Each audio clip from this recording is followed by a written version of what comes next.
अस्सलाम वालेकुम नाज़रीन, आवाज़ न्यूज़ में भलीकार माया गज़ाला अबरू सब खां पहिरियां हिकु नज़र हेडलाइंस ते।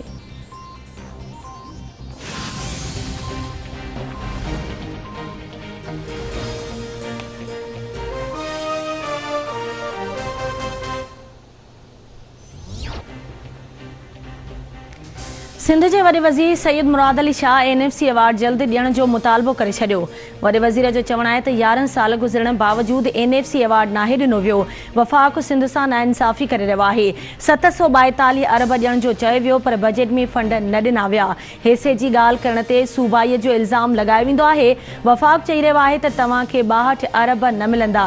इहे विसारे छॾियो, फंड सिंध जो हक़ आहे। वफ़ाक़ थोरो न पियो करे, आइन खे पामाल करे हक़ नथा फॿाए सघजनि। सिंध के हिसे जो पानी नथो ॾिनो वञे। आइन मूजिबि सूबनि खे हिक जेतिरी खोट खणणी आहे, पर सिंध खे सभिनी खां वधीक 35% खोट बर्दाश्त करणी पई।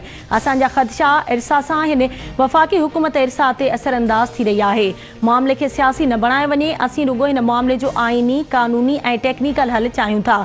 सुप्रीम कोर्ट में पयल बहिरिया वारा पैसा असांखे ॾिना वञनि त जीअं मलीर ते ख़र्च करे सघूं। सुभाणे सिंध जे बजट पेश कई वेंदी जेका अवामी ख़्वाहिशुनि मुताबिक़ हूंदी। सिंध पुलिस जूं अमन लाइ वॾियूं कुर्बानियूं आहिनि। पुलिस जे शहीदनि जी तौहीन करण खां पासो कयो वञे। कराची में वाटर सप्लाई, सीवरेज, वेस्ट ऐं ट्रांसपोर्ट जे शोबनि में वधीक सीड़पकारीअ जी ज़रूरत आहे।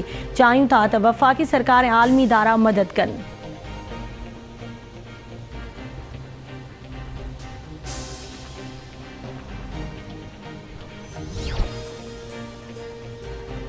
सिंध हुकूमत हाउसिंग सोसाइटीज़ के हदुनि मां निकिरण न ॾींदी। कुछ धुरियूं बहिरा टाउन वाक़े मां फ़ाइदो वठणु चाहिनि थियूं। पुरअमन एहतिजाज सभिनी जो हक़ आहे। मुल्क ख़िलाफ़ नारा हणंदड़नि ऐं मुतहिदा बानी में कहिड़ो फ़र्क़ु आहे।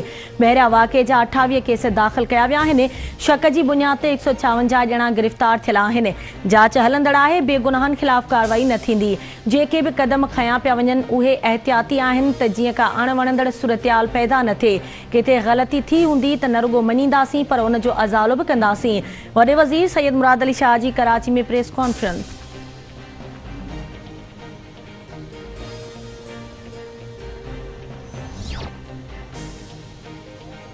ऐं सिंध में 6 खां 8 ताईं जा क्लासिस सुभाणे खां खोलण जो फ़ैसिलो। सिंध जे वॾे वज़ीर सैयद मुराद अली शाह जी सदारत हेठि टास्क फोर्स जो इजलास। सिंध में 2 ॾींहं कारोबार जी बंदिश जे ख़ात्मे जो ऐलान। कारोबार हाणे रुॻो आचर ॾिहाड़े ते बंदि रहंदो। मुराद अली शाह चवे थो कोरोना केसनि में घटिताईअ सबबि इस्पतालुनि ते दबाव घटि थियो आहे। 6 खां 8 ताईं जा क्लासिस सुभाणे खां 50% हाज़िरीअ सां खोलिया वेंदा। सूरतयाल बहितर थींदे ई प्राइमरी स्कूल 21 जून ते खोलिया वेंदा। स्कूल जे समूरे अमले खे कोरोना वैक्सीन लाज़मी कराइणी पवंदी। वॾे वज़ीर एक्सपो सेंटर में वैक्सीन खां सवाइ सर्टिफिकेट जारी करण वारी ख़बर जो नोटिस वठंदे लाॻापियल अख़्तियारनि खे सख़्त कार्रवाईअ जी हिदायत कंदे चयो आहे त कोरोना ख़िलाफ़ जारी कंहिं कम में करप्शन या नाइली बर्दाश्त न कई वेंदी।